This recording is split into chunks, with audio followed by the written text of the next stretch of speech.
Last class में हम लोगों ने एक कुछ ट्रिक्स सीखी थी, जिन ट्रिक्स के थ्रू हमने ये जाना था कि कैसे हम लोगों को शब्द वगैरह याद करने हैं। और हम लोगों ने ट्राई किया था कि हम एक तरीके से ऑलमोस्ट टॉपिक के कंप्लीशन पे आए, शब्द रूप के। थोड़ा सा शब्द रूप आज कंप्लीट करेंगे हम हमारा टॉपिक, और फिर नेक्स्ट वीक से हम लोग धातु रूप जो हमारा टॉपिक है उस धातु रूप टॉपिक के ऊपर चलेंगे। काफी कम लोग जुड़े हैं आज, सिर्फ 17-17 लोग ही दिख रहे हैं मुझे। देखते हैं, चलिए। आप में से किस किस को याद हो गए शब्द रूप? किस किस को याद हो गए? हैंड रेस करिए।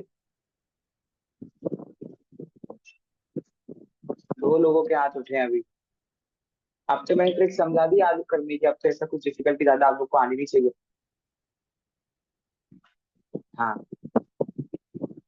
पिंकी जी, आपको कौन कौन शब्द रूप याद है? फल। और राम शब्द रूप, और रमा शब्द रूप। हाँ, रमा याद है। ठीक है।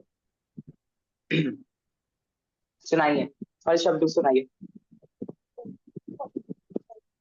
फलम फले। फलम फले फलानी, द्वितीय विभक्ति फलम फले फलानी, तृतीय विभक्ति फलेन फलाभ्याम फले फलेन फलाभ्याम फलेह, चतुर्थी विभक्ति फलाय फलाभ्याम फल फले फलेभ्य फलेभ्यः, पंचमी विभक्ति फलात् फलाभ्याम फलेभ्यः, षष्ठी विभक्ति फलस्यः फलाभ्याम नहीं, फलस्य फलयोः फले फलानां, सप्तमी विभक्ति फलेह फलेह फलयोः फलयोः फलानां, सॉरी, फलेषु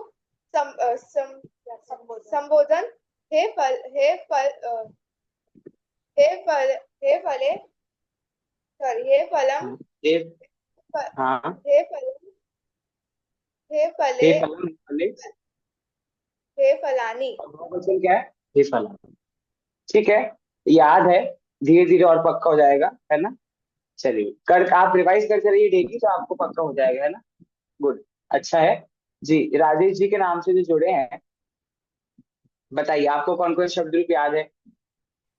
सर अभी बालक का ही किया है। चलिए, पक्का अच्छे अच्छे से याद है बालक का? मोस्टली। चलिए, पंचमी विभक्ति एक वचन क्या होता है? ऐसे नहीं बोल पंचमी एक पाऊंगी, वचन। कंटिन्यूटी में बोलूं? ऐसे नहीं बोल चलिए पाऊंगी। बोलिए, बोलिए बोलिए, ऐसे बालकः बोलिए। बालकौ बालकाः बालकं बालकौ बालकाः बालकाः बालकेन बालकाभ्यां बालकेभ्य बालकाय बालकाभ्यां बालकेभ्य बालकात् बालकाभ्यां बालकेभ्य बालकस्य बालकयोः बालकानां बालके बालकयोः हाँ, बालकेषु हाँ। हे बाल हे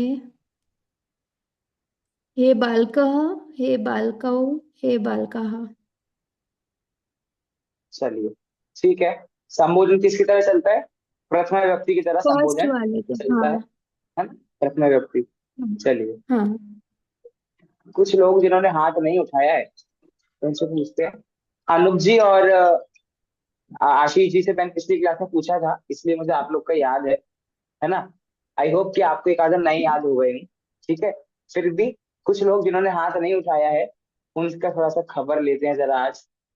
रेणुका जी, क्या है बताइए, क्यों याद नहीं है आपको? तीन शब्दों सर भी मैंने आपको याद हो पिछ सकते हैं। टाइम हाँ जी। नहीं मिला, एक्चुअली पिछले क्लास को अटेंड नहीं किया, आज टाइम मिला तो नेक्स्ट पक्का हो याद आज हो हो जाएगा। जाएगा। ठीक है, मैं सिर्फ हो तीन जाएगा, अच्छे से आज याद ट्राई करने करूंगी। बोल रहा हूँ। बाकी सारे आप हाँ। ट्रिक्स के अकॉर्डिंग कर लगाओगे तो आपको हो जाएगा। ठीक है। हाँ चेलना जी, क्या आपके क्या हाल चाल है? कितने शब्द रूप याद है, कैसा क्या है?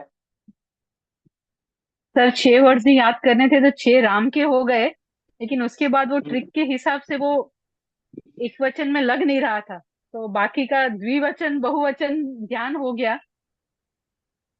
सर मेरा ही गलती है, मुझे करना चाहिए था, मुझसे नहीं हुआ है, कोई आई एम बात नहीं, सॉरी। मैं हमारी क्लास में स्टार्टिंग के 15 मिनट से पूछा करूंगा, ठीक है? जी क्योंकि मुझे 3 शब्द ग्रुप अच्छे से आज चाहिए, राम, रमा और फल। जी बाकी शब्द ग्रुप भले ही आप ट्रिक के हिसाब से धीरे धीरे करो तो चलेगा, कोई दिक्कत नहीं है। यहाँ पर हर्षिता जी, बताइए आप, जिनके कैमरे बंद है वो तो मुझे पता ही नहीं है, तो उनको मैं छोड़ देता हूँ। हर्षिता जी, हाँ, आपके क्या हाल चाल है? कि राम का इतने ट्राई शब्द ग्रुप करूं। याद हो गए? हाँ ट्राई करो, ट्राई करने में क्या जाता है। राम, रामः रामो, रामाः, रामम, रामं रामो, रामा, रामा, हाँ सही जा रहे हैं, सही जा रहे हैं। रामान, रामेण हम्म, रामाभ्याम, रामेह, रामाय रामैह, रामेभ्याम, हाँ ठीक है। रामाभ्याम, रामाय रामाभ्याम, आगे रामेभ्यः,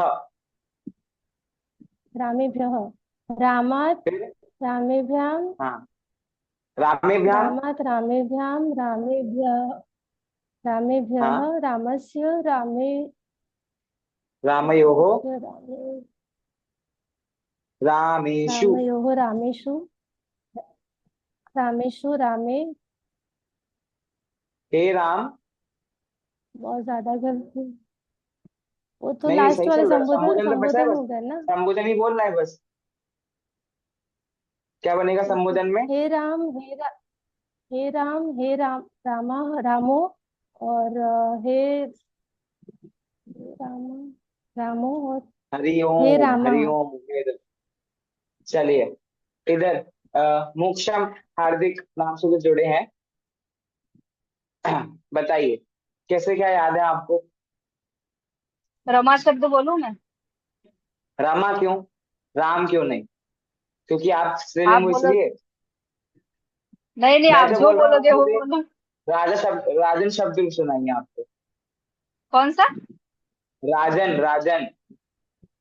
राजन? अच्छा, पिछली क्लास में थे, ट्यूसडे वाली। नहीं, मैं नहीं थी, बाहर थे हम लोग, एमपी बाजू थे। अच्छा ठीक है, तो फिर आप अभी उन तीनों में से सुना पाएंगे, ठीक है, रुक जाइए फिर आप। चलिए, आपको याद है ऐसा मैं मान के चल रहा हूँ। यहाँ पर इधर कुंजल जी, आप तो थे पिछली क्लास में, क्योंकि आपके डाउट को मैंने लिया था ज्यादातर क्लास में, है ना?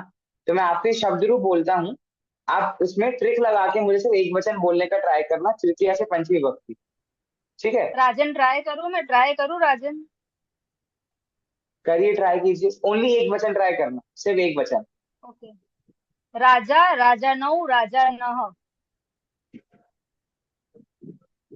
अरे एक वचन मतलब ये तो प्रथमा व्यक्ति बोल दिया आपने, एक वचन मतलब प्रथमा व्यक्ति का ओ, एक वचन, राजा। द्वितीय व्यक्ति का एक ओनली वचन, राजा। ऐसे। राजा राजा। राजा फिर मतलब पूरा एक वचन। राजा, एक वचन राजनम। पूरा, एक वचन पूरा। राजा। रा, द्वितीय फिर राज्ञा। राजा। तृतीय एक वचन में बता देता हूँ आपको, तृतीय एक वचन बनेगा राज्ञा। अब पुल्लिंग में राज्ञा। क्या ट्रिक लगाते? या घी गह गह घी, राज्ञा, राज्ञे, राज्ञ, हाँ। राज्ञ और रागी, ठीक है, इस तरह से करना है। ठीक, हाँ चलिए, हाँ। मैंने ही बोल दिया वैसे तो, बट ठीक है, कोई बात नहीं। चलिए, अब ऐसे मैं पूछते ही रह गया तो पूछते रह जाऊंगा, फिर हमारा थोड़ा बहुत भी कोर्स आगे नहीं बढ़ेगा। फिर भी मैं, देखिए हमारे कुछ, मैं यहाँ पे नाम ले रहा हूँ, जैसे चेलना जी हैं,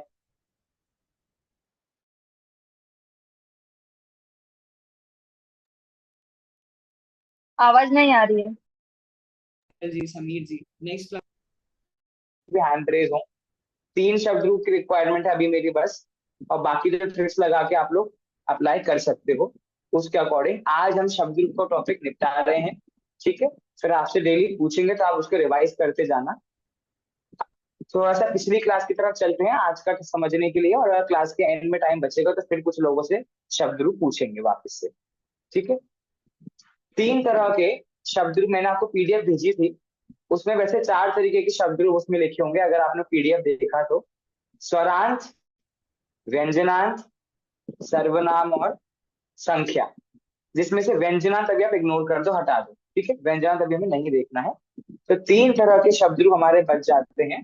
स्वरांत, जिसके अंदर अकारांत, आकारांत, इकारांत, उकारांत, ऋकारांत आते हैं, क्योंकि जो शब्द अ से एंड होते हैं, री से एंड होते हैं, तो अ क्या है, ई क्या है, री क्या है, ये सब के सब क्या है, अब हमारे स्वर हैं, तो इसलिए ये सारे शब्द रूप स्वरांत हो जाते हैं। फिर एक सर्वनाम शब्द रूप होता है। सर्वनाम मतलब प्रोनाउन, आपको बताया था मैंने, तो जिसके लिए हमने सर्व शब्द रूप एक पढ़ा था पिछली क्लास में, सर्व शब्द रूप, है ना, तो वो एक सर्वनाम शब्द रूप के अंडर कैटेगरी में आ जाता है। आज हम देखेंगे संस्कृत भाषा की संख्या को। संख्या मतलब क्या होता है, नंबर्स को, जैसे 1, 2, 3, 4, 5, ये सब नंबर्स होते हैं ना। तो संस्कृत लैंग्वेज में इन सब नंबर्स को क्या कहते हैं, एक चीज तो ये, और दूसरी चीज आपको ये ध्यान में रखनी है कि ये शब्द रूप भी सातों विभक्तियों में चलते हैं। कैसे, अगर सेंटेंस है एक राम ने, तो कौन सी विभक्ति लगेगी, एक राम ने में कौन सी विभक्ति लगेगी, प्रथमा। अगर सेंटेंस है एक राम को, तो कौन सी विभक्ति लगेगी, द्वितीया। फिर क्वेश्चन है सेंटेंस है एक राम से, तो कौन सी विभक्ति लगेगी, तृतीया। वही एक शब्द, एक जो हमारी जो संख्या है, वही एक संख्या बार बार यूज हो रही है, लेकिन उसके साथ हमारा कारक चिन्ह बदल रहा है कि नहीं बदल रहा। एक राम ने प्रथम व्यक्ति, एक राम को द्वितीय व्यक्ति, एक राम से तृतीय व्यक्ति। इस कारण से ये संख्याएं भी सातों विभक्तियों में यूज होती हैं, लेकिन ये कुछ अलग से यूज नहीं होती हैं। अगर आप लोगों को राम शब्द याद है, ठीक है, तो आप उसका वैसे ही यूज कर सकते हैं। मैं यहाँ से स्क्रीन शेयर कर रहा हूँ, जो शेयर करके फिर आप लोग देखेंगे तो आपको समझ आ जाएगा।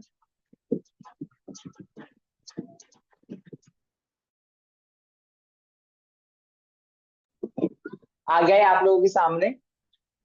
सबसे पहले एक, ठीक है, एक, आपको पता है एक मतलब क्या होता है, एक नंबर, पहला नंबर उसको बोल रहे हैं एक, ठीक है।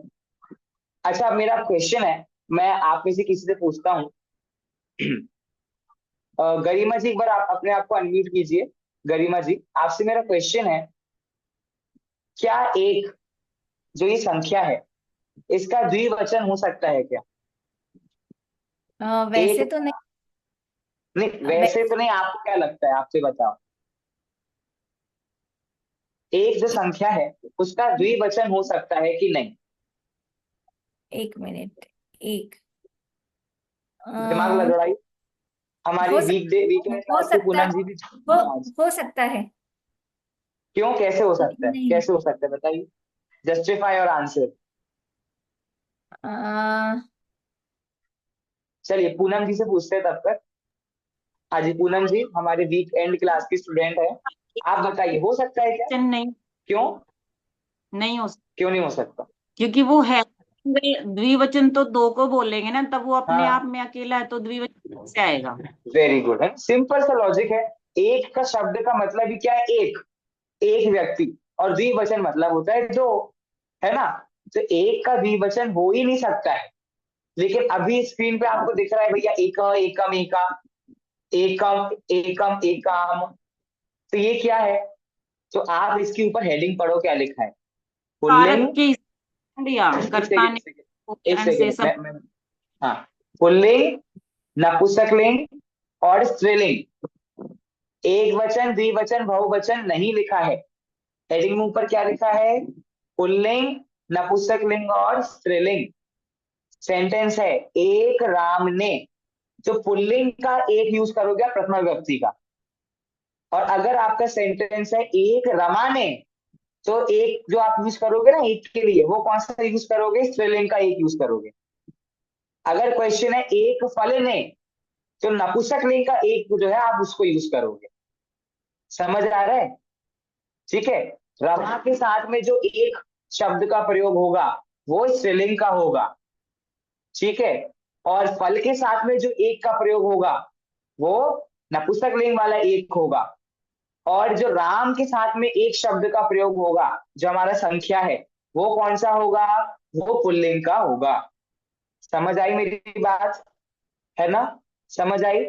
प्रत्येक लिंग के लिए, पुल्लिंग के लिए अलग एक, पुल्लिंग के लिए अलग संख्या है, मतलब संख्या वही है, उनका रूप अलग तरीके से चलता है। स्त्रीलिंग के लिए उन संख्या का रूप अलग तरीके से चलता है, और जब वही संख्याएं नपुंसक लिंग में प्रयोग होती हैं तो उनका रूप अलग तरह से चलता है। कैसे चलता है, चलिए आपको बताते हैं। सबसे पहली संख्या 1, और ये याद करना बहुत इजी है। अगर आपको राम शब्द रूप याद है तो आपको पुल्लिंग की सारी संख्या याद है। अगर आपको रमा शब्द रूप याद है तो आपको स्त्रीलिंग की सारी शब्द रूप याद है। और अगर आपको फल शब्द रूप याद है तो आपको नपुंसक लिंग की सारी संख्या याद है। इसलिए मैं आपको बार बार बोल रहा हूँ कि राम, रमा और फल शब्द रूप मुझे याद चाहिए। ठीक है, चलिए सबसे पहले पहला कॉलम देखेंगे आप, ओनली पुल्लिंग वाला 1 का। प्रथम व्यक्ति में एकः, द्वितीया में एकम, तृतीया में एकेन, चतुर्थी में एकस्मै, पंचमी में एकस्मात्, षष्ठी में एकस्य और सप्तमी में एकस्मिन्। ठीक है, अब रामः से कंपेयर करो इसको। राम में एक वचन में क्या बनता है, रामः, यहाँ बन गया एकः। वहां बनता है रामम, यहाँ बन गया एकम। वहां बनता है रामेण, यहाँ बन गया एकेन। ठीक है, अब बस वहां पर थोड़ा सा रामाय आता है, यहाँ पर रामाय नहीं, यहाँ पे एकस्मै, यहाँ पर चेंज हो गया एक जगह।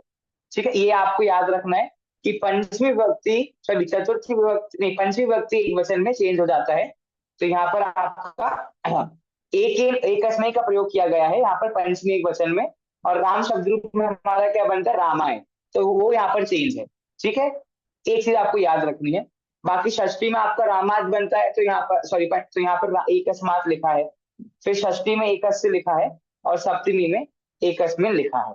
तो एकः, एकम, एकेन, एकस्मै, चतुर्थी में एकस्मै, वहां पे बनता था रामा, यहाँ पर एकस्मै, पंचमी में एकस्मात्, षष्ठी में एकस्य और सप्तमी में एकस्मै। ठीक है, अब वहां पर भी एक रामस्मिन तो नहीं बनता था, रामेण अलग बनता था वहां पर आप चतुर्थी विभक्ति एक वचन और सप्तमी विभक्ति एक वचन, ये चेंज है। बाकी पूरे के पूरे राम की तरह चल रहे हैं। क्या बोला मैंने, चतुर्थी विभक्ति एक वचन और सप्तमी विभक्ति एक वचन चेंज है, बाकी सारी विभक्तियां आपकी राम की तरह चल रही। क्लियर, ठीक है। तो अगर बोला एक राम ने तो एकः रामः। अब आप सेंटेंस बनाओ ना, अगर बोला एक राम को तो एकम रामम। ठीक है, एक राम से तो एकेन रामेण। ठीक है, तो इस प्रकार से आपको प्रयोग करना है। इसके बाद आ जाइए यहाँ पर बीच में नपुंसक लिंग का शब्द रूप यहाँ पर दिए हुए, नपुंसक लिंग के पढ़ लेते हम। एकम फलम, एकम फलम, प्रथमा द्वितीय विभक्ति एक वचन क्या बनता है फल में, फलम फलम, तो फलम फलम, एकम एकम। फिर एकेन, एकस्मै, एकस्मात्, एकस्य, एकस्मिन्, बिल्कुल सेम है बाकी 5 विभक्ति, बिल्कुल पुल्लिंग की तरह। जैसा फल शब्द रूप तृतीय विभक्ति से पंचमी विभक्ति का बिल्कुल राम की तरह सेम है, उसी प्रकार तृतीय से सप्तमी विभक्ति का एक शब्द रूप भी नपुंसक लिंग का बिल्कुल सेम है, किसकी तरह, पुल्लिंग के एक शब्द की तरह। ठीक है, इसमें तो कोई डाउट है नहीं, बिल्कुल सेम चल रहे हैं। ओके, रेणुका जी समझ आ रहा है कि नहीं आ रहा है? हाँ, आपके एक्सप्रेशन से ऐसा लगा कि आप ऊपर से जा रहे हैं। चलिए अब स्त्रीलिंग की शब्द रूप देख लेते हैं। स्त्रीलिंग का किसका शब्द रूप पढ़ा है हमने, रमा का। यहाँ पर देखिए, एका, एकाम, एकया, एकस्यै, एकस्याः, एकस्याः, एकस्याम्। रमा, उसके बाद रमाम, रमया, रमयै, तो यहाँ पर एकस्यै, रमयाः, एकस्याः, रमयाः, एकस्याः, रमायाम, यहाँ बन गया एकस्याम। बिल्कुल सेम है, कोई चेंज नहीं। ठीक है, एक फल ने तो एक फल ने तो एकम फलम, एक रमा ने तो एका रमा। ठीक है, इस प्रकार से एक रमा को तो एकाम रमाम। ठीक है, इस तरह से आप लोग संख्या का यूज करके शब्द बना सकते हैं। एक संख्या हो गई। ठीक है, समीर जी कुछ पूछ रहे हैं, पूछिए समीर जी। सर हम एक रमा बोलेंगे ही क्यों, क्योंकि रमा इटसेल्फ हम एक Correct. वचन यूज करेंगे बिल्कुल, तो हाँ प्रश्न ही नहीं आता ना, एक हाँ वचन सही, दो वचन। मैं समझ गया, हाँ बिल्कुल सही बात है ये भी। तो जब हम सेंटेंस बनाते हैं ना, तो उसमें हम अगर रमा है तो वहां पर हम ओनली रमा का प्रयोग करके बना सकते हैं, और ए का रमा ऐसे भी बना सकते हैं। रमा इटसेल्फ कह रहा है कि एक ही रमा है, ठीक है। फिर भी मैं आपको संख्या को पढ़ा रहा हूँ कि कई बार सेंटेंस के बीच में हमें जब संख्या का यूज करना रहता है ना, तो आपको पता हो कि संख्या के शब्द कैसे चलते हैं। बाकी समझाने के लिए मैं सेंटेंस बना रहा हूँ, एक रमा ने, एक फल ने। बाकी आपकी बात बिल्कुल सही है। रमा इटसेल्फ ही बात कहती है कि रमा मतलब क्या है, प्रथम व्यक्ति एक वचन, मतलब एक ही रमा है, ठीक है। चलिए दो का देख लेते हैं, दो शब्द रूप। अब दो शब्द का क्या है, दो शब्द एक वचन में बन सकता है क्या, दो संख्या एक वचन में बन सकती है क्या, नहीं बन सकती, क्योंकि दो खुद ही क्या बोल रहा है, दो, मैं दो हूं, मतलब द्विवचन, ठीक है। पुल्लिंग देखिए इसका क्या बनता है, द्वौ, द्वौ, द्वाभ्याम, द्वाभ्याम, द्वाभ्याम, द्वयो, द्वयो। बिल्कुल राम की तरह सेम है। रामौ, रामौ, रामाभ्याम, रामाभ्याम, रामाभ्याम, रामयो, रामयो। द्वौ, सर द्वौ, द्वाभ्याम, स्क्रीन द्वाभ्याम। कीजिए, सर स्क्रीन चेंज हाँ जी, कीजिए। नहीं सर उसी के थोड़ा सामने लिखा है, ओह सॉरी सॉरी सॉरी। उसी उसी के सामने लिखा है। हाँ थोड़ा स्लोली लेते हैं, ठीक है। जो आपने राम शब्द रूप का द्विवचन जो है, बिल्कुल वैसे सातों व्यक्ति में द्विवचन में दो का चल रहा है। रामौ, द्वौ, रामौ, द्वौ, रामाभ्याम, द्वाभ्याम, रामाभ्याम, द्वाभ्याम, रामाभ्याम, द्वाभ्याम, राम, रामयोः, द्वयोः, रामयोः, द्वयोः, ठीक है। ये है। अब दो शब्द रूप में आपके लिए फायदा है, डबल बोनस है। क्या बोनस है कि नपुंसक लिंग और स्त्रीलिंग के शब्द रूप सेम होते हैं। कश्मीर जी के डाउट पे मैं आ रहा हूँ, एक बार पढ़ दूं बस। नपुंसक लिंग और स्त्रीलिंग ये दोनों ही शब्द रूप दो के सेम होते हैं। द्वे, द्वे, द्वाभ्याम, द्वाभ्याम, द्वाभ्याम, द्वयोः, द्वयोः। इस प्रकार से यहाँ पर आपके दो, पहली एक संख्या देख ली और दो संख्या देख ली। हाँ जी कश्मीर जी बोलिए। सर ये नपुंसकलिंग और स्त्रीलिंग जो है उसमें द्वयो मतलब विसर्ग के साथ है क्या? हाँ नपुंसक लिंग और स्त्रीलिंग में विसर्ग के साथ है, पुल्लिंग में नहीं है विसर्ग। पुल्लिंग में नहीं है ना, ठीक है। जी चलिए, दो हो गए हमारे, एक संख्या हो गई, दो संख्या हो गई। अब चलते हैं तीसरी संख्या पर। ये लिखा आपके सामने तीसरी संख्या। यहां आपसे थोड़ा सा आपको ध्यान देना है, ठीक है। अब हाँ जी कुंजल जी कुछ पूछ रहे हैं, बोलिए।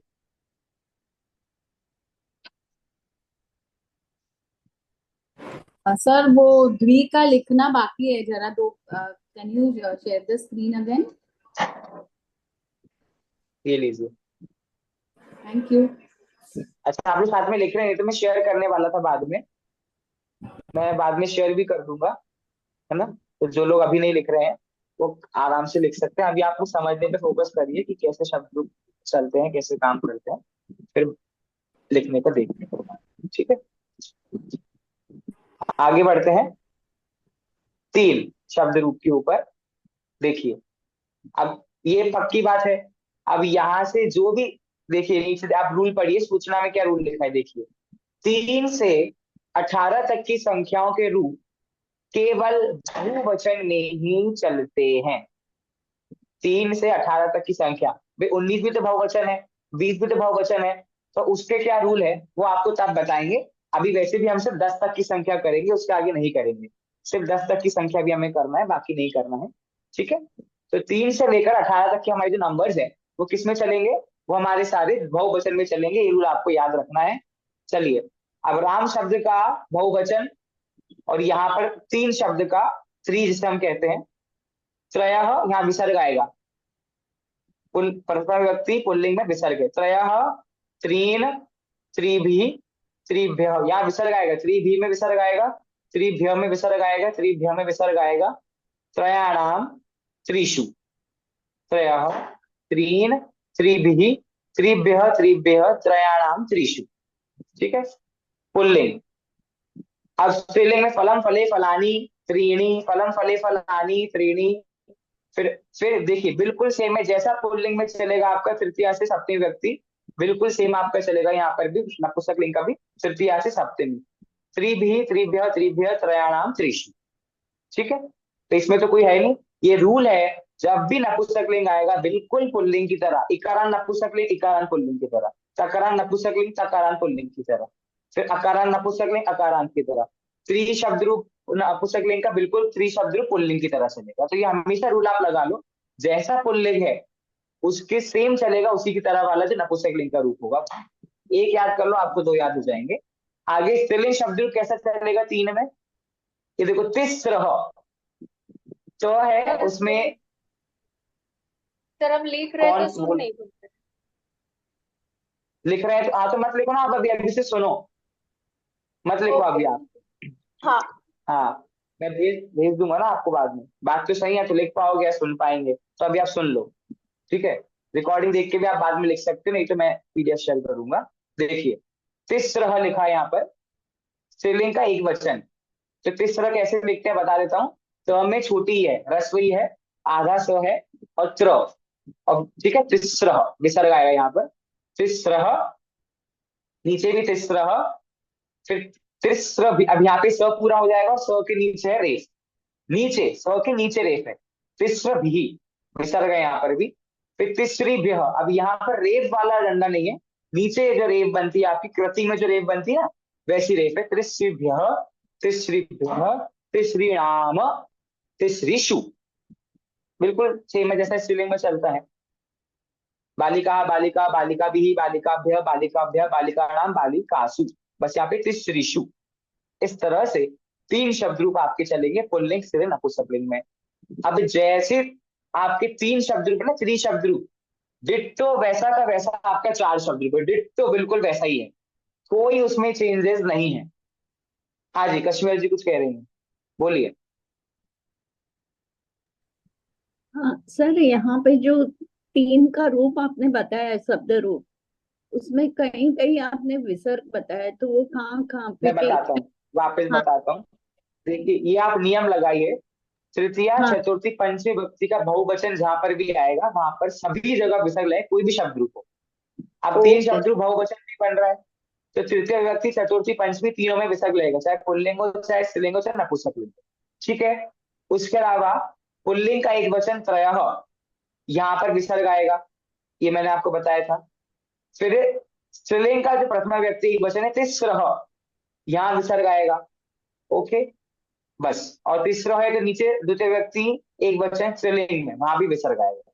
त्रीणी में भी विसर्ग एक, नहीं नहीं, त्रीणी में विसर्ग नहीं, तो त्रीणी में नहीं है विसर्ग।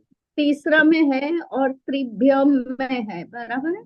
हाँ जी, हाँ जी, सर मैं शेयर करूंगी अपनी त्रय बुक में से, भी है, लिखा हुआ है वो आप त्रय में शेयर भी है विसर्ग। करें। हाँ जी, ठीक है, चलिए।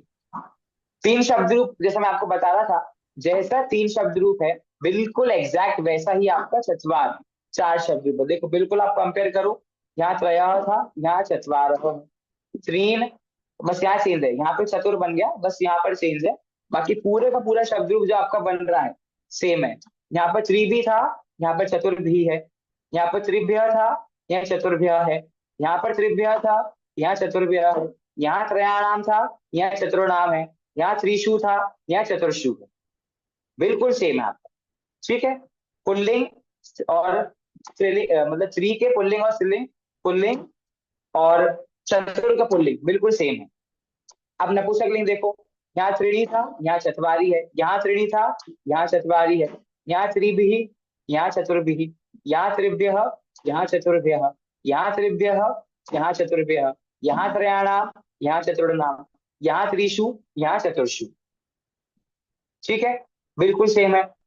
फिर स्त्रीलिंग देखें, तिस्रः, चतस्रः, तिस्रः, चतस्रः, तिस्रभिः, चतस्रभिः, तिस्रभ्यः, चतस्रभ्यः, तिस्रभ्यः, चतस्रभ्यः, तिसृणाम, चतस्रिणाम, तिसृषु, चतस्रीषु, ठीक है?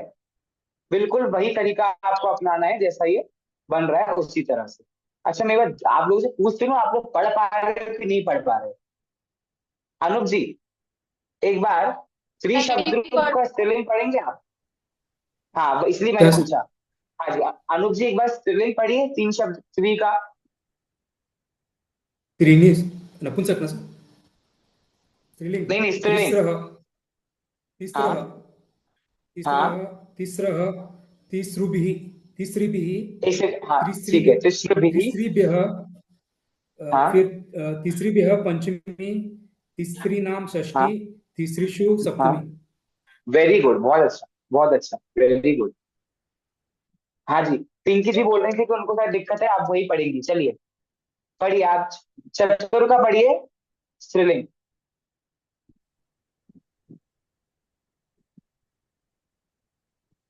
चतस्र चतस्र हाँ चतस्रुभिः हाँ, चतस्रुभ्यः चतस्रुभ्यः शाबाश चतस्रुणाम चतस्रुषु।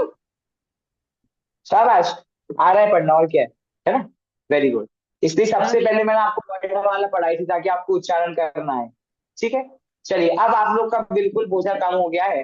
अब आप लोग को आगे एक एक याद करने बस। हाँ कश्मीर जी, आज कश्मीर जी सबके से राउंड पूछ रहे हैं। हाँ जी बोलिए। सर आपने ये जो विसर्ग के नियम बताए तृतीय चतुर्थी और पंचमी विभक्ति के, तो सिर्फ ये संख्या के लिए अप्लाई, सभी जगह, सभी जगह, तृतीया मतलब चतुर्थी पंचमी का बहुवचन जहां जहां भी लगेगा वहां वहां विसर्ग आएगा। बहुवचन, का अव्ययम बहुवचन, है, बहुवचन में बता रहा हूँ, बहुवचन। हाँ, रामा रामा उसमें भी बहुवचन में लगेंगे। हाँ जी हाँ जी हाँ जी बिल्कुल। हाँ, आशीष जी कुछ पूछ रहे हैं, बोलिए आशीष जी। अभी अब मेरा क्वेश्चन ये था, जैसे हमने इसमें चतुष्पद के रूप पढ़े हैं, तो इसमें कहीं भी चतुः नहीं आया। हाँ और जब तत्वार्थ सूत्र का क्षयोक्षमिक भाव के भेद की गिनती वाला सूत्र था, तो उसमें चतुः त्रि त्रि आता था। हाँ जी, तो चतुः इसमें कहीं भी चतुष्प्रहित नहीं प्रहित है, प्रहित तो वाले में भी चतुः आता है। कैसे आ गया? जी मैं बताता हूँ आपको। हाँ, चतुर्थ के बाद विसर्ग लगा होता है। अगर आप सूत्र पढ़िए तो एक बार, इसमें आप सूत्र विसर्ग पढ़िए कहीं तो भी आपको नहीं है। समझ में चतुः आएगा। हाँ जी मैं बताता ज्ञान हूँ। ज्ञान दर्शन लब्धे चतुः त्रि त्रि पंचवेदा। हाँ चतुष प्रयोग है ना, चतुष जो आधा स आया है ना हाँ, वहां पर, वो वो विसर्ग यहाँ था। पर वो चतुर का, वो हाँ जो विसर्ग जो है, वो विसर्ग यहाँ पर चतुर बन जाता है। इसका कारण ये है, इसे हम कहते हैं संधि। और संधियों में एक संधि होती है विसर्ग संधि। तो वहां जो विसर्ग बनता है ना, वो किसी अक्षर के बदले में, किसी व्यंजन के बदले में विसर्ग बन जाता है। तो जैसे यहाँ पे चतुर्थ लिखा है, अब उस चतुर्थ का एक मिनट आप विसर्ग बनाएंगे ना, चतुर्थ का आप विसर्ग बनाएंगे तो विसर्ग र के स्थान पर आ जाएगा। तो चतुहु एक ये तरीका लिखने का है, नहीं तो आप उस विसर्ग की जगह पे लिख दो र, तो चतुर, ये तरीका है। ठीक है, तो जो विसर्ग वहां पर आ रहा है ना, वो विसर्ग यहाँ पर इनमें से किसी एक रूप की तरह बन रहा है। मान लीजिए आप चतुर शब्द भी पकड़ लीजिए, और मान लीजिए वहां पे चतुर शब्द ही लिखना है, तो उन्होंने र की जगह पे विसर्ग कर दिया। और अगर आप विसर्ग को हटा दोगे तो चतु की जगह चतुर हो जाएगा। ये सब संधियों के टॉपिक आते हैं, तो वहां पर आप हम सीखेंगे इसको, और है ना। जी पूनम जी कुछ पूछ रही है, बोलिए। जी सर, ये जो चार है, इसके प्रथम का स्त्रीलिंग का जो उच्चारण है, इसको चतस्रः बोलेंगे या चतस्रः बोलेंगे? क्योंकि त्रय की साउंड तो चतस्र, आनी। देखिए सॉरी सर। इसको, इसको दो तरह से हम बोलते हैं।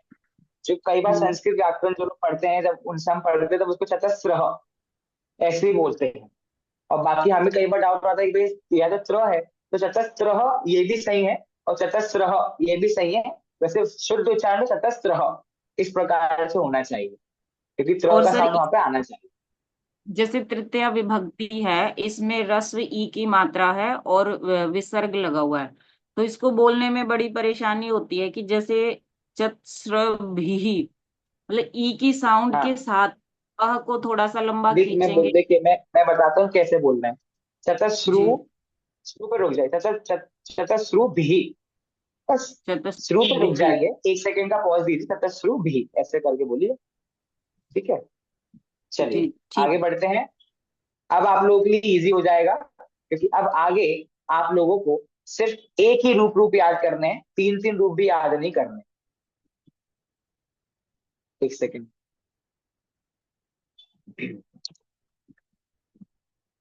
ये देखिए, पांच शब्द रूप जो है, अब पांच से लेकर के नौ तक, पांच छह सात आठ नौ, कितने हो गए? पांच, पांच छह सात आठ नौ। ये पुल्लिंग में भी सेम है, स्त्रीलिंग में भी सेम है, और नपुंसक लिंग में भी सेम है। आजू के चेहरे पे तो बड़ी मुस्कान आ गई, वाह भैया निपट गए, एक ही तरीके से तीनों हो गए। ठीक है, तो पुल्लिंग में भी रूप इनके सेम चलते हैं सात विभक्तियों में, स्त्रीलिंग में भी सेम चलते हैं, और नपुंसक लिंग में भी सेम चलते हैं, और इनको याद करना भी बहुत ईजी है।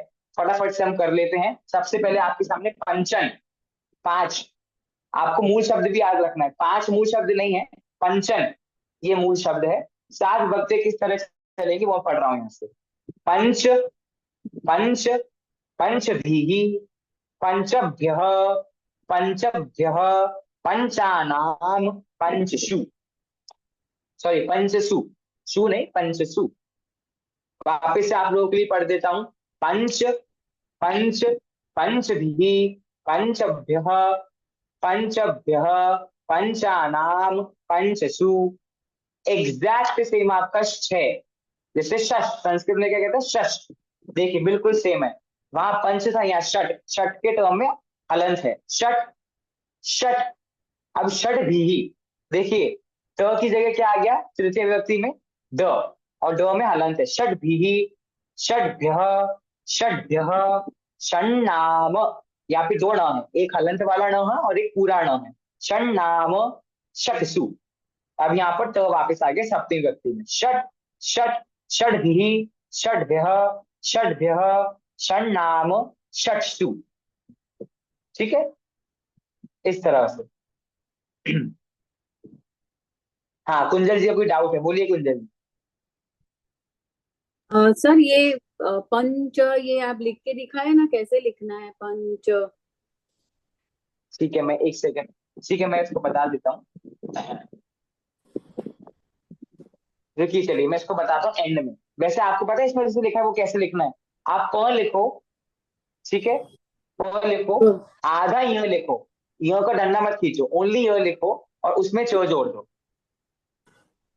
देखते हैं चैट में आप में से कौन लिख सकता है जो मैं कह रहा हूँ। यहाँ पर इन्होंने क्या किया है देखो, य ऊपर लिख दिया और य के नीचे च जोड़ दिया, है ना, ऊपर य लिखा और उसके नीचे च लिख दिया, जो ये है ना पंच। आप इसको अलग अलग कर दो, प फिर आधा य और य में जोड़ दो आप च, तो पंच ऐसे करके बन जाएगा। लेकिन आप मुझे देखते हैं कौन इतना योग्य है तो चैट में लिख सकता है, ये तो मैं वापस से चैट के बाद बताऊंगा कैसे लिखे, क्योंकि अभी मुझे पूरी स्क्रीन चली जाएगी अभी, इसलिए ठीक है बताऊंगा मैं, कुंजल जी आप चिंता मत करो, है ना। चलिए आगे बढ़ते हैं। सप्तन, 7 शब्द रूप, सप्त, सप्त, सप्तभिः, सप्तभ्यः, सप्तभ्यः, सप्तानाम, सप्तसु। कितने सिंपल है सारे शब्द रूप, बहुत सिंपल है सारे शब्द रूप। किसी ने तो भी भेजा है, ये तो आपने वैसे ही भेज दिया जैसे, अच्छा वो टाइप करके ऐसा ही आएगा, ठीक है टाइप करके वैसे इसमें आ गया है। कुंजल जी अगर आपको समझ आ रहा हो, तो नहीं आ रहा हो तो मैं एक और तरीका बताऊंगा इसको आप कैसे लिख सकते हैं। हाँ, सप्त, सप्त, सप्तभिः, सप्तभ्यः, सप्तभ्यः, सप्तानाम, सप्तसु। ठीक है, चलिए वैसा ही अष्ट शब्द रूप है। अब अष्ट के 2 प्रकार से लिख सकते हैं आप, ठीक है, तो इनने 2 प्रकार से अष्ट शब्द रूप बताए, हम एक ही पढ़ेंगे। अष्ट, अष्ट, अष्टभिः, अष्टभ्यः, अष्टभ्यः, अष्टानाम, अष्टसु। अष्ट, अष्ट, अष्टभिः, अष्टभ्यः, अष्टभ्यः, अष्टानाम, अष्टसु। ठीक है भैया, चलिए अब हम आ जाते हैं नव शब्द रूप पे, जो हमारा नव शब्द रूप है उसकी तरफ आ जाते हैं। यहाँ देखिए नव और दश, बस हमें इतने ही करने हैं आज, ओनली नव और दश करने हैं। ये देखिए नव, नव, नवभिः, नवभ्यः, नवभ्यः, नवानाम, नवसु। एक शब्द रूप याद कर लो आप, बस 3 याद कर लो, 4 याद कर लो, कोई भी एक याद कर लो, बाकी सब सेम। मतलब 1 2 3 4 इनके 3 तरीके से रूप चलेंगे पुल्लिंग नपुंसकलिंग में, बाकी 5 से लेकर 10 तक तो एक ही रूप याद करना है आपको बस, और वो भी सबके सेम है। नव, नव, नवभिः,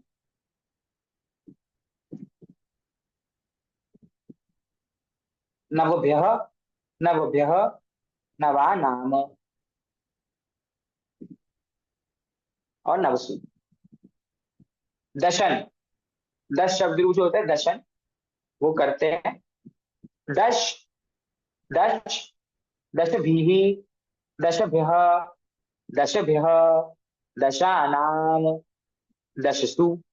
दश, दश, दशभिः, दशभ्यः, दशभ्यः, दशानां, दशसु। ठीक है। अगर पूछना हो कितने, मतलब ज्यादा संख्या हो गई, तो कति, कति, कतिभिः, कतिभ्यः, कतिभ्यः, कतीनां, कतिषु। ये अगर आपको देखना हो, बस मैंने ऐसे ही बता दिया, तो आप ये देख सकते हो। अच्छा, ठीक है। अगर मान लीजिए आप में से कोई ऐसा हो, मान लीजिए जिसको ऐसा लग रहा है कि भैया नहीं हो रहा है ज्यादा याद, तो मैं उसके लिए मैं एक आज काम की चीज लाया हूँ। काम की चीज मतलब, अगर आपको शब्द रूप याद नहीं हो रहे, तो मैं आपको एक ऐसा शब्द रूप बता रहा हूँ कि दो के बाद आप उसका प्रयोग कर सकते हो। ठीक है।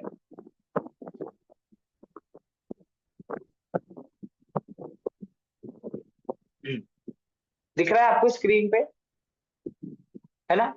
अनेक शब्द रूप आ रहा है। तो आप इसको आप ऐसे ग्रहण मत करना कि बिल्कुल ही आप लोग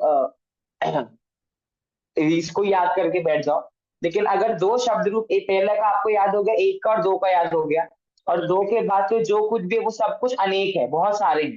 तो एक अनेक शब्द रूप संस्कृत भाषा में होता है, तो आप किसी अनेक का यूज कर सकते हो। तीन बच्चे हैं तो अनेक, क्या अनेकेन बालकेन, ऐसा करके आप यूज कर सकते हो।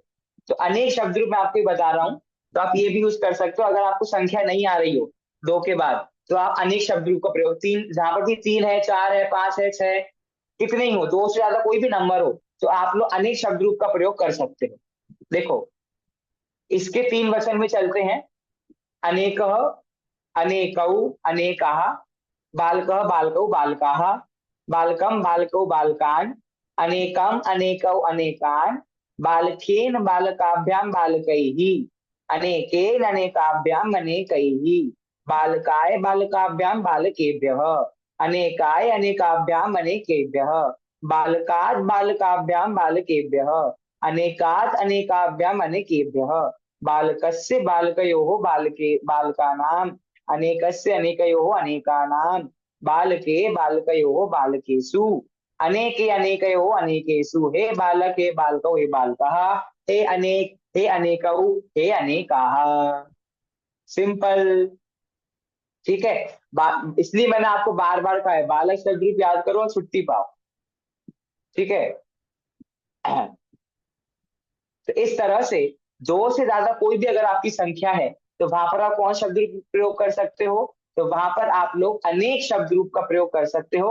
अनेक लिखो और छुट्टी पाओ। इस तरह से ऑफिशियली इतने सारे शब्द रूप पढ़ने के बाद हम शब्द रूप का चैप्टर आज खत्म कर रहे हैं, जिसको अभी मैं आपको एक्सरसाइज होमवर्क के लिए दे रहा हूँ। हाँ जी, कश्मीर जी पुनः आइए, बोलिए। सर, ये अनेक का जो आपने बताया, ये राम शब्द के जैसा ही है, उसका रूप है या बालक के जैसा है? तो आपने जो बताया, मतलब संख्या के लिए यूज हो सकता है या किसी भी शब्द, पुल्लिंग शब्द के लिए भी यूज हो सकता है? नहीं, ये तो अनेक शब्द का ही प्रयोग करोगे ना आप।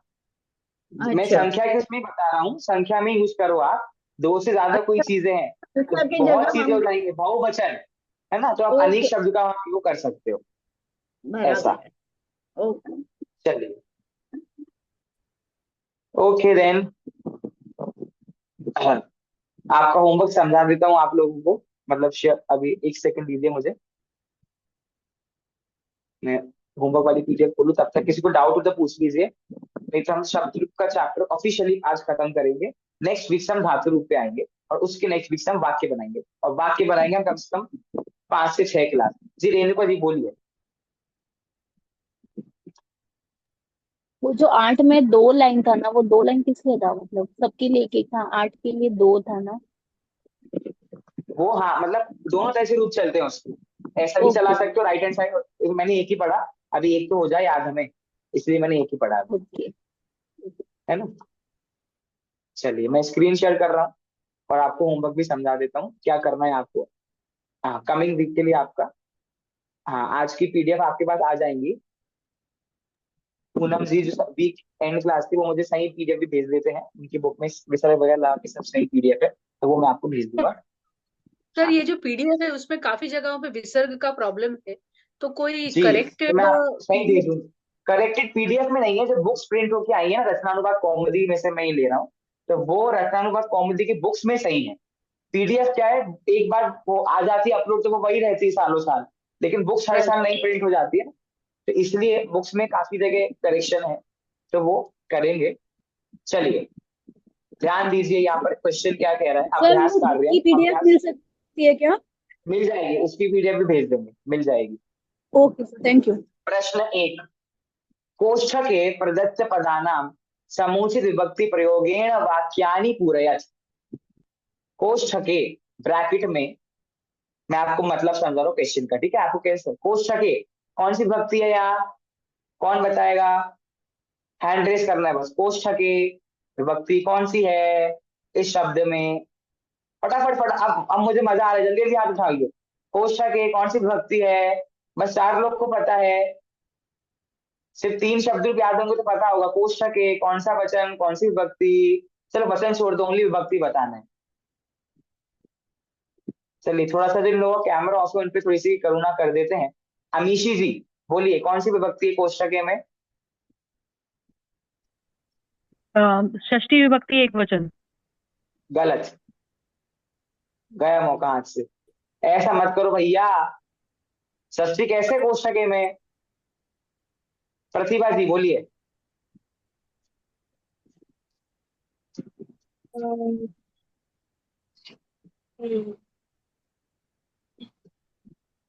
मैं भी वही बोल रही थी, षष्ठी विभक्ति एक वचन, बट ये गलत, नहीं है। आप कैसे षष्ठी एक वचन कैसे हो सकता है? सर षष्ठी एक सप्तमी, वचन आपने कौन शब्द रूप पढ़ा है? सर सप्तमी। षष्ठी एक वचन तो किसी शब्द रूप में नहीं है, बस दिल में बोल दिया इसका हैंड डाउन,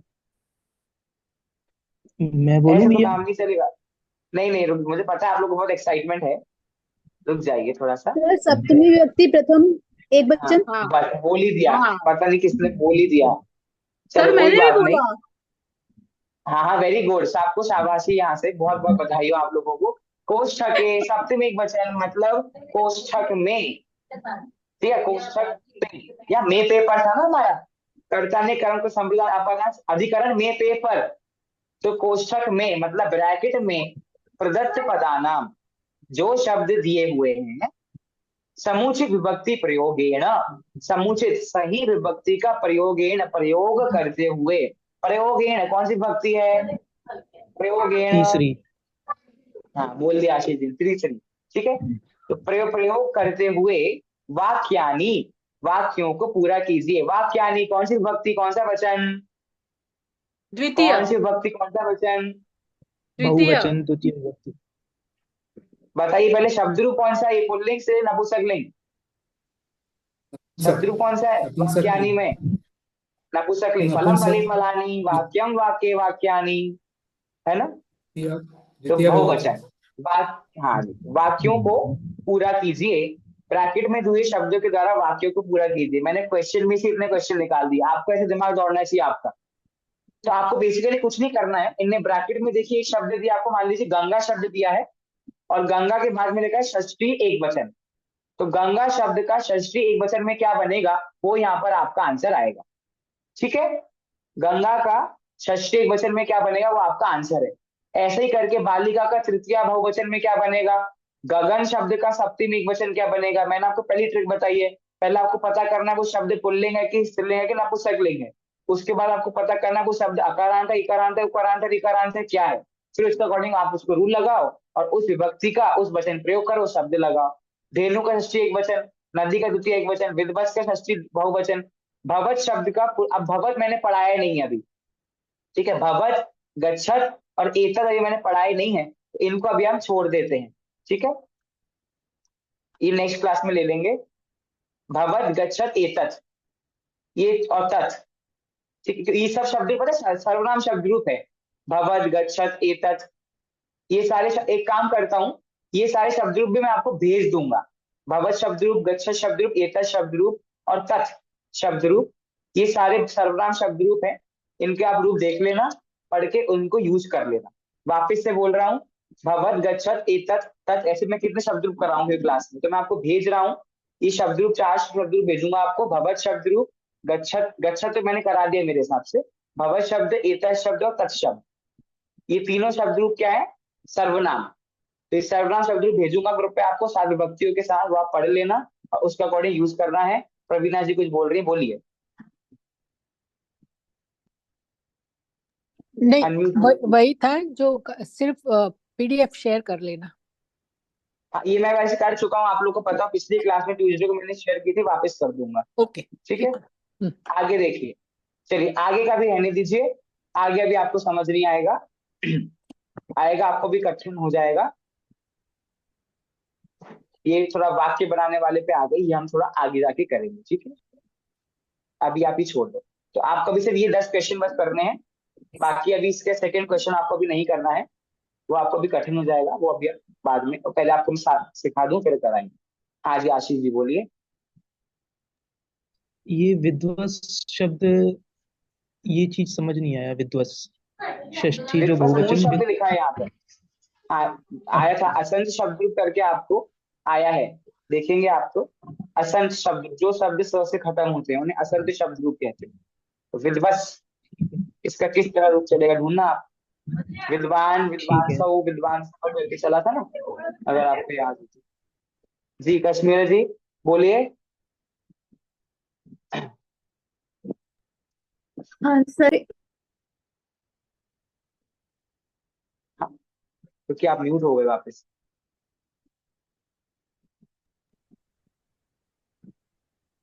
आप आपका बोलिए।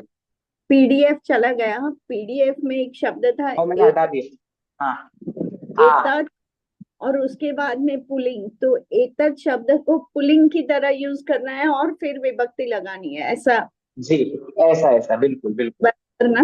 और ठीक। हमेशा हमेशा यही तरीका होता है, पहले शब्द पकड़ो, इसके लिंग पहचानो, उसके लिए कुंजल जी तो दिखा रही पूरा, उन्हें प्रिंट आउट निकाल लिया, वैसे दिखा रहे हैं। गुड, मैं दिखा नहीं रहे, मैंने देख लिया। चलिए, हाँ और किसी को पूछना है, खत्म करें आज की क्लास। अब आपको समझ आए, जैसे मैंने एक क्वेश्चन पढ़ के मैंने विभक्ति का प्रयोग करा और मैंने फिर उस सेंटेंस का मीनिंग निकाला, आपको भी यही करना है। आपको विभक्ति पकड़ना है शब्दों की। अब आप पकड़ सकते हो, आपके सामने कोई भी संस्कृत शब्द आ रहा है, शब्दों की विभक्तियां पकड़ो, उनका मीनिंग निकालो और सेंटेंस का मीनिंग निकल जाएगा। सिंपल। आगे हम एक्सरसाइज करेंगे, आपके सामने 10 सेंटेंस लाऊंगा संस्कृत के, आपको उनके मीनिंग बताने हैं। हाँ अच्छा, मुझे याद आ गया, ये 10 सेंटेंस की मीनिंग पूछूंगा मैं आपसे अगली क्लास में। आपको ये तो करना ही है, इनका मीनिंग क्या है सेंटेंस का, नहीं तो हवा में थोड़ी ना करने हैं। तो पूछूंगा। रेणुका जी कुछ पूछ रही है, बोलिए। एक बार आप कंफर्म करिए ना, पुल्लिंग और स्त्रीलिंग नपुंसक में कैसे पहचाने हम, एक बार मतलब ये तो मैंने वर्ड आपको के बता, पीछे। वो लास्ट देखिए टाइम था ना, वो सब कंफ्यूजन हो गया। एक बार वापस आप बोल देंगे तो एकदम कंफर्म हो ऐसा, जाएगा। इसका कोई फिक्स्ड रूल नहीं है। जैसा मैंने आपको बताया, आकारांत शब्द है वो तो नियम से क्या है, स्त्रीलिंगी है। बाकी अकारांत शब्द अगर है तो वो पुल्लिंग है। अकारांत आकारांत तो पता है आपको। अब इकारांत शब्द रूप ऐसे है, भैया पुल्लिंग भी है स्त्रीलिंग भी है, तो हम कैसे पता करें। जैसे नदी है, तो आप क्वेश्चन पूछो भैया नदी कैसा है कि नदी कैसी है। सही क्वेश्चन क्या है, कैसी है? नदी कैसी कैसी है, है? तो कैसी मतलब नदी कैसी है? स्त्रीलिंग हो गया। तो क्वेश्चन पूछने पर जैसे इकारांत दोनों होता है, पुल्लिंग भी स्त्रीलिंग भी है, तो आप क्वेश्चन पूछो उस वर्ड से, और उस वर्ड से सही क्वेश्चन अगर कैसा है पे बन रहा है तो वो शब्द पुल्लिंग हो गया, और कैसी है पे बन रहा है तो वो शब्द स्त्रीलिंग हो गया। इस तरह से। और बाकी जो शब्द ना कैसा है ना कैसी, जो एकदम ही अलग आउट ऑफ लीग जा रहा है, तो वो नपुंसक लिंग बन जाता है। प्रैक्टिस करते रहो, आ नपुंसक। जाएगा। ठीक है, आ जाएगा। Okay, thank you. Anything else, खत्म करें क्लास आज की। ठीक है, चलिए मिलते हैं नेक्स्ट क्लास में आपके होमवर्क के साथ में। क्लासरूम पे आपको होमवर्क मुझे भेजना है। आशीष जी बोलिए, मैं डाल दूंगा क्लासरूम में फिर भी। हाँ जी आशीष, सॉरी अनूप जी बोल रहे हैं, सॉरी। ये रचनानुवाद कौमुदी, हाँ ये जी, रचनानुवाद कौमुदी ऑनलाइन मंगाया सर मैंने। वेरी गुड, शाबाश। हाँ वेरी इसमें से गुड, पढ़ सकते हैं ना? आप तो हाँ, बड़े, उसमें से क्या, इसी में से रिफर कर सकते हैं सर। इसी में इसी से में तो से बता रहा हूँ मैं, ये साथ। हाँ बिल्कुल करिए, सर, रेफर, कोई दिक्कत सर नहीं है। लेकिन ये जो फिर भी होमवर्क नेक्स्ट आपने टाइम दिया आप है कुछ इसमें। ऑर्डर करो तो मुझे एक बार पूछ लो। फिर भी हाँ तो सही बुक इन्होंने ऑर्डर करी, फिर भी बाई चांस किसी के ज्यादा भाव उज्ज्वलित हो रहे हो कुछ ऑर्डर करने के, तो मुझे पूछ लेना एक बार, नहीं तो कठिन बुक मंगवा सर लोगे आप प्लीज लोग। एक बुक प्रेफर कर दीजिए अपने रेफरेंस से, जो प्रॉपर उससे रेफरेंस ले सकें। अगर आपको इजी लेवल पे चाहिए, ठीक है, तो एक टुगेदर विद करके एक गाइड आती है 9th क्लास की। ठीक है, 9th क्लास के लिए टुगेदर विथ नाम की एक बुक आती है जो कि सर उसकी एनसीईआरटी क्लास बच्चे, पे लिंक भेज देंगे सर क्या है प्लीज सर? मैं उसका। लिंक भेज दूंगा, ठीक है। तो वो क्या है, अब देखिए उसमें भी 2 तरीके की बुक है, टुगेदर विच नाम है उसका, सभी सब्जेक्ट्स की आती है, तो एक संस्कृत सब्जेक्ट की भी आती है। सीबीएसई बोर्ड एनसीईआरटी से एफिलेटेड है वो, तो जो बच्चे सीबीएसई बोर्ड वाले हैं और संस्कृत पढ़ते हैं उनके लिए है। उसमें बहुत इजी वे में आपके लिए दिया है। रचनानुवाद कौमुदी क्या है, ये शास्त्री लेवल की किताब है, तो शास्त्री के बच्चे पढ़ते हैं इसको, तो आप लोग कठिन हो जाएगी। और जो ये टुगेदर विथ है इजी है, तो वो आप लोग को इजी पड़ेगा।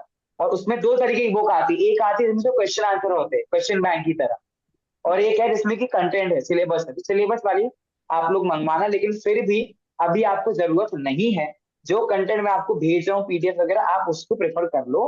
फिर भी अगर आपको खुद के प्रैक्टिस के लिए लेना हो तो आप ले सकते हो, कोई दिक्कत नहीं है ना। Sir okay print sir, out तो थैंक यू। हाँ वैसे जी, भी निकालना ही है, तो आप अगर बुक बता दे तो बुक ले लेते हैं, सर तो एक उसमें बार आप आपको लिंक क्योंकि भेज मैं दो किसी एक प्रॉपर बुक से उसका। नहीं पढ़ाता हूँ, मैं किसी एक बुक से नहीं पढ़ाता हूँ, मैं अलग अलग बुक के रेफरेंस लेके जो टॉपिक जहाँ अच्छा था वो वैसे पढ़ाता हूँ। तो इसलिए मैं मेरी तरफ से कोई एक बुक सजेस्ट नहीं कर सकता। फिर भी ठीक है। इजी लेवल में आपको टुगेदर विद बता दिया, नहीं तो रचनानुवाद कॉमेडी थोड़ी हाई लेवल की है, लेकिन इतना हाई लेवल का भी नहीं है। अभी सारे शब्द जो हमने रचनानुवाद से ही पढ़े हैं, तो वो बात है। संगीता जी कुछ कह रही हैं, बोलिए संगीता जी। भैया ये जो आप पीडीएफ भेजे ना, वो जो मतलब आपने समझाया है उसमें फिर विसर्ग का मिस्टेक आता है, तो उसे भी तो रेक्टिफाई करना पड़ेगा ना। तो बुक हाँ ना, तो बता उसके देंगे लिए तो। मैं आपको सही भेज रहा हूँ। जो ये शब्द रूप है, आप तो कुछ नहीं, आप हाँ शब्द रूप गूगल पे डाल लो, सारे शब्द रूप गूगल पे भी आ जाएंगे। और बाकी मैं आपको ठीक। बता चुका हूँ विसर्ग कहाँ का आता है। नहीं तो एक और हाँ सॉल्यूशन है, मैं आपको सही भेजता हूँ शब्द रूप अभी, मैं सही शब्द रूप भेज दूंगा आपको अभी, उससे है ना। वो ओके, है ना, थैंक यू। तो आसान हो हाँ जाएगा वो मैं समझ समझना। गया, इजी हो जाएगा, ठीक है। हाँ कुछ और किसी को बोलना है? हाँ नहीं सर, बोल वो रहे मेरे हिसाब से। सर दूसरे भाई साहब ने जो बुक बोली उसका नाम एक बार अगर वो लिख दे तो ग्रुप के ऊपर। रचनानुवाद कौमुदी, मैं ओके। आपको उसकी लिंक सर भेज ये दूंगा, प्लीज पीडीएफ सर भेज ये दूंगा, लिख के डोंट आप वरी। भेज दीजिएगा ग्रुप के ऊपर। जी जी। और ओके बोलिए, सर, और कोई थैंक यू। सेवा है? चलिए, अभी नेक्स्ट वीक मिलते हैं आपके होमवर्क के साथ। तब तक के लिए सभी को जय जय, कीप लर्निंग, कीप ग्रोइंग, ठीक है। जय